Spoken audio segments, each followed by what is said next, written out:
Hello, this is Made for Disney, the happiest podcast to ever sail the Seven Seas Lagoon. I'm Erin. I'm Lily. I'm Sean. And I'm Michelle.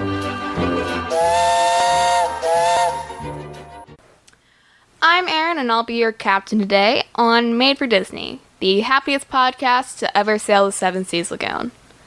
Now, I will go ahead and say that I'm recording the intro after the main bit of the podcast. The whole crew is with us today.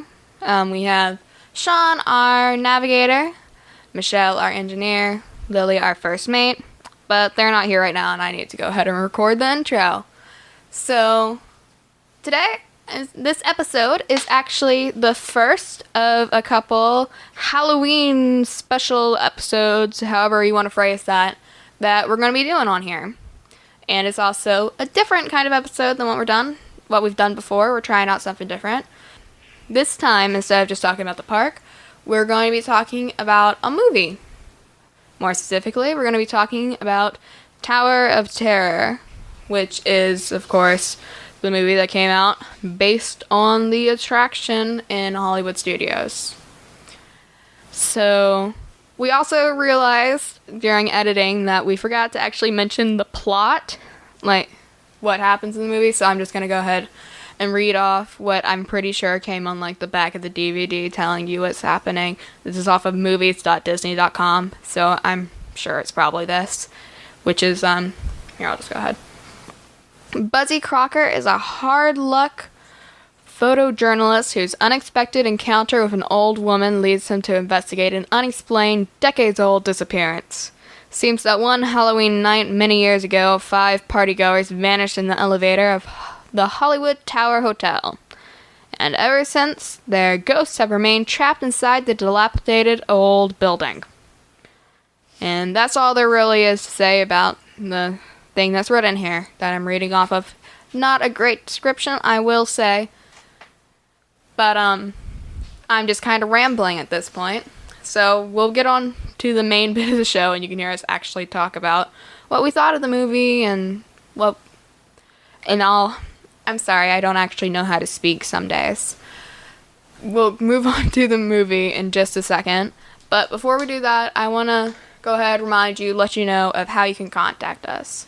You can email us at madefordisney@gmail.com. You can go to our Facebook page or Twitter at madefordisney, or our Instagram at madefordisney the podcast. Then we also have our website, madefordisney.podiant.co. So if you have any questions, comments, suggestions, if you have something you would like to see us do on the show, or if you just really hated us doing reviews of a movie, or if you loved it and you have other ones you want to see us do, please let us know. It's the only way we can make the show better for you is if you let us know what you like and what you don't like. But with all that said, let's get on with the show. Alrighty, so we have another interjection into this episode, because we actually have some news in this one, so I'm actually just going to hand this over to Dad and let him tell you about it. Okay, we have a good friend of ours. Brian, you heard us talk about him in the last episode a little bit. Yep, he lives and works in Israel, and he was nice enough to log into our website. That's madefordisney.podiant.co, and left a nice comment about his favorite restaurants to eat at the parks, at the hotels, in downtown Disney, or just across the world. Yes, Disney Springs. Yeah, 'cause he used to live down in Florida. So, but one of the restaurants he did mention was the Writer's Block. Mm-hmm. Writer's Stop. Writer's Stop. And I just want to point out, let him know that it's been closed. It's been replaced now with the new opening, just opened, I think, this past week. Yeah. The Baseline Tap House. Mm-hmm. And I'll just kind of read off the website what they say there are. It's the industrial buzz of modern-day downtown Los Angeles. It's bottled in the reimagined Grand Avenue area of Disney's Hollywood studio. Among the bustling office and warehouse exteriors is a charming little brick building fizzing with character. The interior aesthetics pay homage to the Figaro Printing Company, a mom-and-pop printing house that once enjoyed a flourishing partnership with Disney Studios. And it also has a nice outside seating area, stuff like that as well. I just wanted to let Brian know about that and let him know if he ever goes there, which I hope he does soon. You can actually find the writer stop, the letters for it, spread out among the background. Yeah. So they still pay a little homage to the original thing that was there. It's actually the letters off the outside of the original restaurant. Or I don't think it was actually a restaurant. It was kind of like a coffee place. It was yeah, also it's coffee bookstore. and store and like pastries. yeah, pastries. I've never really ate there. We went there a couple times. I don't think we ever ate there though. Yeah, we've like been in there. But that's all I had. I just want to throw it out there. And they have some great prices on beers.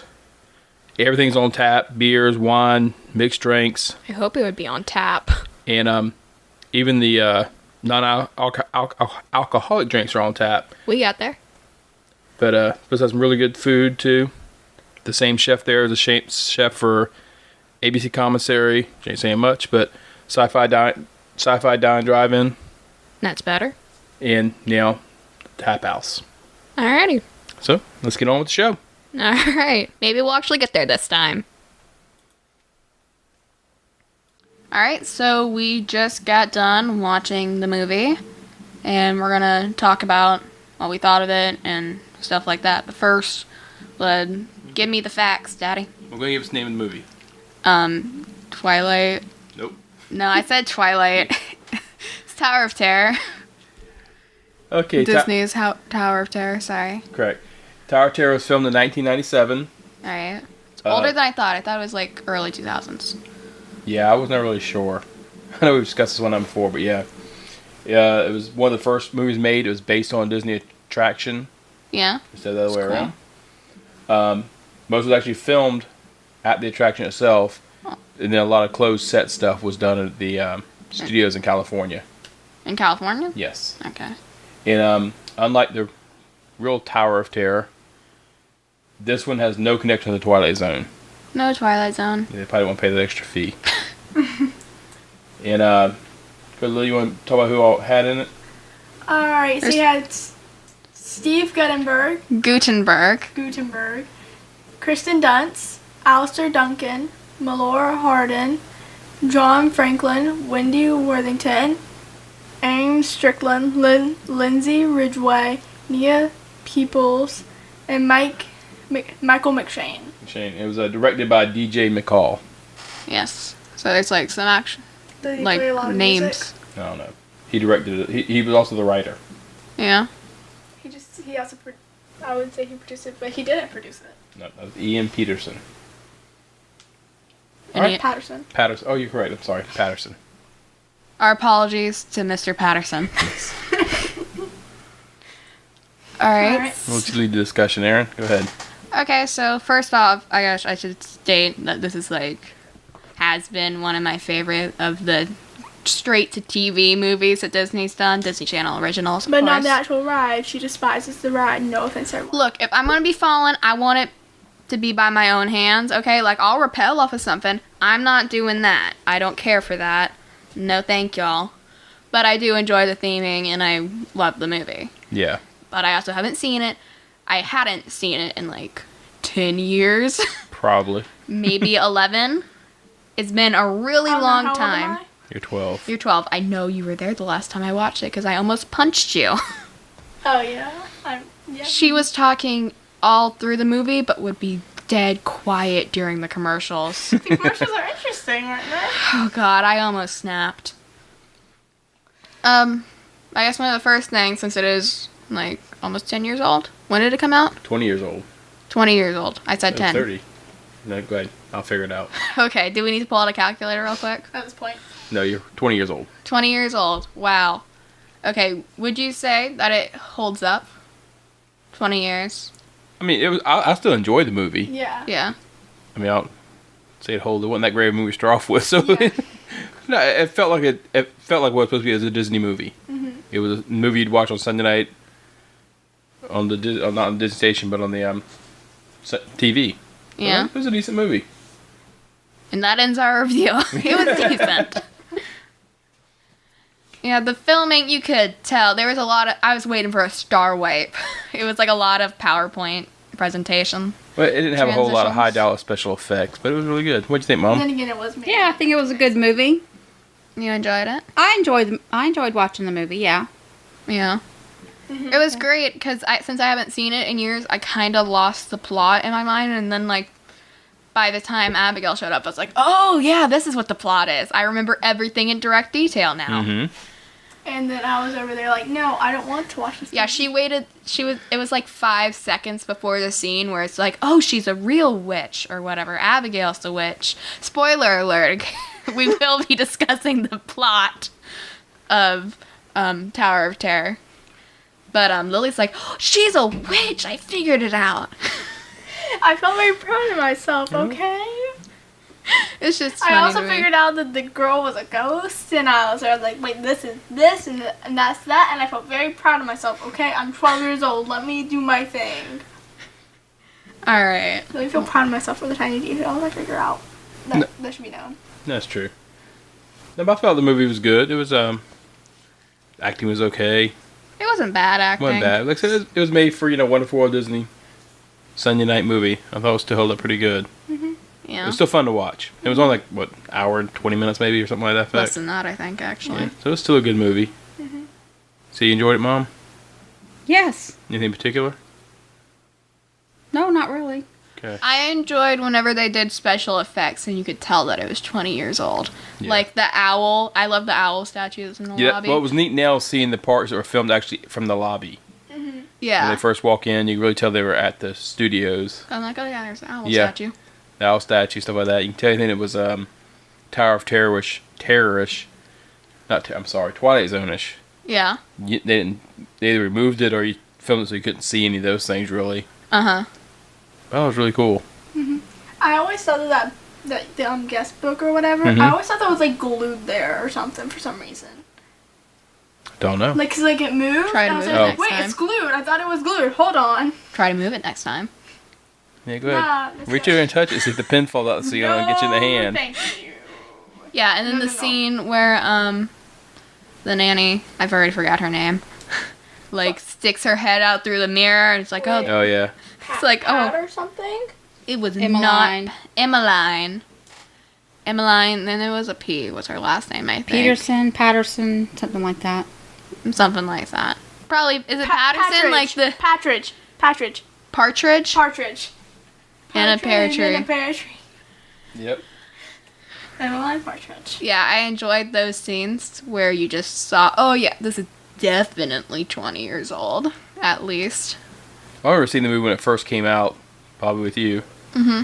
Yeah, well, it could have been with you, but Not 20 If it was when, 20 years when ago, you were young, well, when it first came out, I should say. I guess I related to I'm you. 16, so it's 4 years older than me. Yes, I guess it's probably a couple years after you were born. We watched it, and what I liked about it was it gave a story. It might not be the story that the people who work there now would give this. You ask them for the background. They may have a different storyline they go with. I doubt it's canon. Yeah, it's not Yes. canon, but It's But- more canon than the Haunted Mansion movie. Yeah. That's for sure. I'm gonna ask what the storyline is. next okay. time. That's my. But even if you focus on the Twilight Zone portion of it, that really never made a connection to me to why this elevator is dropping. What does that have to do with Twilight Zone?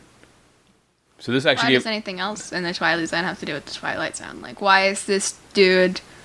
Like, why is the pig thing happening? Like, I love the episode of the Twilight Zone, the Eye of the Beholder, which is, of course, this episode. Like, you don't see the face, and like all the doctors are wearing masks, and then the end of it is like, oh, they're all pigs, and this person's like a regular human. Well, I'm saying, say you rode a ride or you went on an attraction, and it was based on that episode of Twilight Zone, and it had the pig faces. You'd like, oh, see, it relates. But it's an elevator dropping. I never got that really shipped to a Twilight Zone story. I think it's less about an elevator dropping and more about the ghosts get stuck there, and that's why, because the ghosts are a part of the actual storyline in Twilight in the Tower of Terror. Yeah, that's and what like I'm you saying. see them and So stuff. I think this movie gave you backstory that that Twilight Zone doesn't give you. There was no connection to Twilight Zone. the only part I remember. Yeah, Twilight Zone to it. Yeah. But this actually gave some backstory to it that I thought was much more interesting. Tied it all kind of together, and understood what the whole thing was about. Since I've never really watched Twilight Zone, I've never seen the movie till now. I was just there, and whenever I watched the video in Tower of Terror, I'd be like, all right, the elevator's going down, but they show the little elevator thingamajiggy, like the ghost of the elevator. Sure, why not? Like going up, and I would just be like, Trying to reach the Tip Top Club. that makes no sense, but okay. Cause it would like go, cause like I'm doing it like you can see me do it, but the elevator would go down, like you would see the thing like going up in like the sky. You know what I mean? Or am No, I do crazy? not. I'm not sure what movie you watched, darling. I wasn't. It's a thing like the preview. Before you She's go talking about the into pre-show Oh, on the pre-show ride. and the ride. Oh, okay. Whew. It was nice to also have people in the pre-show. They were in the movie, as far as I could tell. Yeah, or So- they look a lot like They had it. to be really close looking likes. So it all kind of tied it together. It's been forever. I don't care for the rides, so I don't. It's been forever since I've seen it. No, I enjoy the ride. It makes your stomach drop pretty good, but I enjoy it. I don't want that happening. Sorry, this is just Okay. one fact. You can actually live without having to buckle in your seatbelt with the Tower of Terror. Do not do that, but you I'm can live. pretty Yeah. Yeah, you can. You told us one day, Aaron. You're like, hey, yeah, you can live if you don't unbuckle your seatbelt. Why wouldn't you live if you unbuckled your seatbelt? Well, you can. Like, if you didn't buckle in your seatbelt when Right. you're going on the ride, you still live. I don't think I ever told you Yeah, you that. did. But my question is, why would you think you couldn't live? I don't know. You think it's disappear or something? Wait, are you talking like Twilight Zone. You know, who impact knows? trauma? Yeah, you wouldn't take off flying or something like that. It Yeah. doesn't hold you down like, actually the back row used to have A bar. the back row had a seatbelt. All the other ones used to have a bar that came down over your legs Uh-huh, and kind of locked okay. you in place. It was enough so you could lift up a little bit, but you didn't. The back seats had, you felt yourself when they had that, you lifted up more. Uh huh.